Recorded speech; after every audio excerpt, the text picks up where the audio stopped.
Hello viewers, welcome to Mythology. In this video, our focus is on the process of pollination and its types. For this, let us recapitulate the structure of a flower. A flower is the reproductive whole of a plant.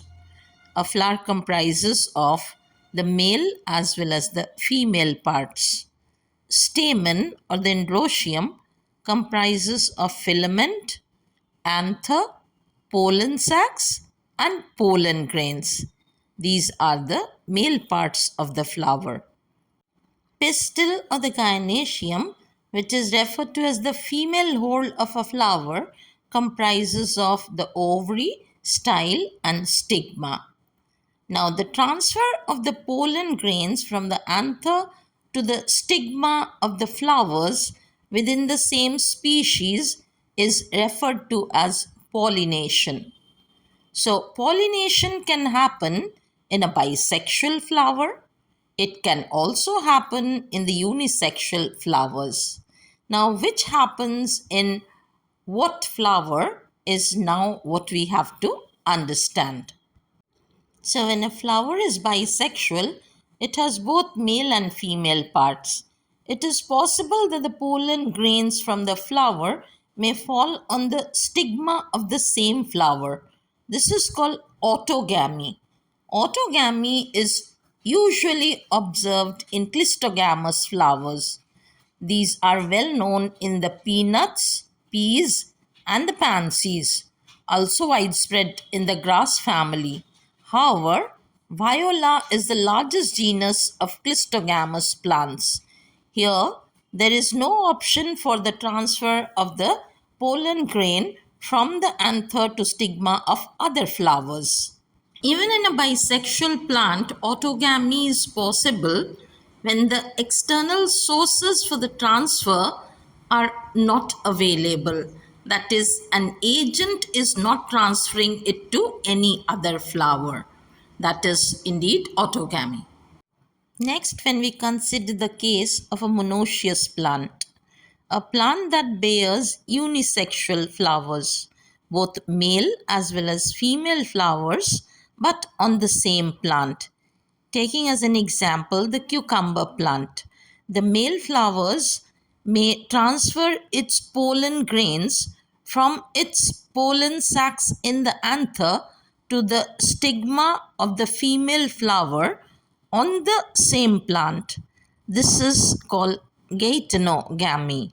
Geitonogamy is usually most common in monoecious plants having unisexual flowers of both type. It's not true that Geitonogamy can happen only in monoecious plants bearing bisexual flowers, but it is also possible in plants who bear hermaphrodite flowers as long as the pollen grains are transferred from the anther of one flower to the stigma of another flower on the same plant. The unisexual flowers that show Geitonogamy includes cucumbers, squashes, pine, spruce, coconuts, tomatoes, etc.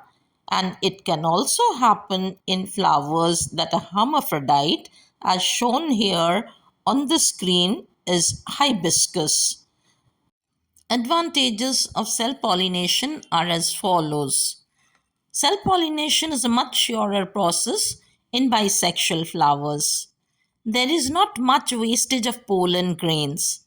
The energy conservation is maintained because there is no need for the production of showy petals, nectar, or numerous pollens. It is also not dependent on any external factors. Moreover, the parental characters of the race purity is also preserved. Now let us move into the dioecious plants where dioeciism is expressed. Dioecious plants include the papaya, date palm, willows, etc. In these plants, the male flowers are borne on a separate plant as compared to those which bear the female flowers. So there are separate plants to bear male and female flowers. Now, there are no options left other than cross-pollination for the process of transfer of pollens. The pollens from the male plants with the male flowers will be transferred to the plants bearing the female flowers, but indeed mostly of the same species, because it is yet pollination of the cross type. This is also called xenogamy. Xeno means stranger and gamos means marriage. Cross pollination or xenogamy is possible in all types of flowers, whether unisexual or bisexual, and this is favored by nature over self pollination. The reasons being the advantages are great. Offsprings are healthier. This brings about genetically different types of pollen grains to the stigma, thus produce genetically healthier offsprings which contribute to evolution.